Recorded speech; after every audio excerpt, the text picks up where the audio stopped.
So not that long ago, I got up, I got my shower, I'm getting all ready for work, and the last thing that I do as I prepare for work is I apply some deodorant. Well, that morning, when I pulled out the deodorant stick, I went to put it on and I remembered that the day before that I had run out.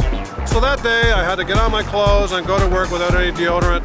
So I made a mental note, today I really must go and get some.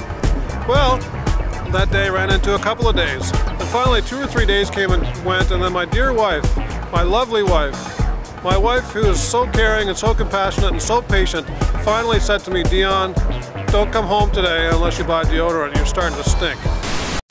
Pa says this ban roll-on deodorant is good for what ails me. But I don't feel sick. Maybe he does. You devil. Ban roll-on protects you from odor. Won't wear off as the day wears on. Ban roll-on. Kiss me quick.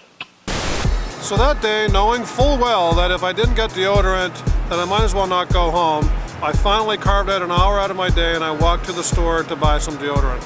Well, when I got there, unfortunately what happened was my own brand of deodorant wasn't there. So then I got myself into this deodorant aisle and had to make some kind of a decision about what kind of deodorant I should buy to replace the stuff I always normally do buy. But I found myself overwhelmed. There were so many different brands, there were so many different kinds. There was the roll-on, there was the invisible, there was the power stripe, there was the power stick, there was the white stuff, there was the spray stuff. They had all of those different kinds in spray as well as roll-on, and then you had all of those different kinds in antiperspirant versus deodorant, and then you had all of those choices to make on different brands. So I got to thinking about this particular ad that I've been seeing on TV where when the guy puts on his deodorant, he turns into this piece of chocolate.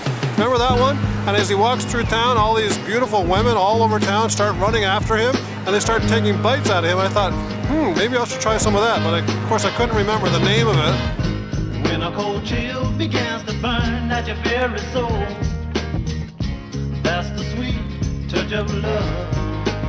Anyway, eventually I gave up. I was so overwhelmed with choice, I was so confused, I was so perplexed, I ended up walking out of the store. Before I knew it, I was back at work and I realized that I didn't actually have any deodorant. I got to thinking that kind of a scenario is indicative of the kind of world we live in. We're being bombarded every single day with choice. We're being overwhelmed with the need to make decisions about things that aren't really all that important. The average urban dweller in this world today, as of 2009, is exposed to more than 5,000 ads every day. Every day, we're being bombarded with people trying to tell us what to wear, what to think, what to eat, what to drive, where to live, where to hang out, where to go to restaurants, where to go to church. All day long, we're being bombarded with people telling us what to think. No wonder we've got so much poverty around us. No wonder there's so many people hurting all around us.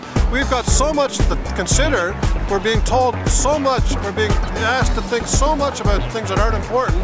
People all around us are slipping through the cracks and dying and living on our streets, and nobody's even noticing. No wonder we're in such a mess. I think of James chapter 1, verse 27. It says this, religion that God the Father considers pure and faultless is this, to look after orphans and widows in their distress and to keep oneself from being polluted by the world. I would argue that today, as a church, while we are taking seriously a little bit more the plight of widows and orphans in our neighborhoods, we have no idea that we're being polluted by the world. Constantly, every day, we are being polluted by the world and we don't even know it. Why can't we respond to that by doing a few things? Why don't we turn off our TVs once in a while? At least shutting out those ads coming after us every day. Why can't we at least stop wearing clothes that have labels all over them on our t-shirts and our hats and our shirts and on our backpacks? Why can't we at least stop participating in the madness? Then I think maybe, just maybe, if we can shut ourselves off from some of that bombardment every day, we might actually hear the voice of God. Maybe, just maybe, we'll cut ourselves off from, or at least slow down, the pollution that we're experiencing every day. And then maybe, just maybe, we might actually notice the plight of all the people around us who are hurting, and we might even respond in a loving way.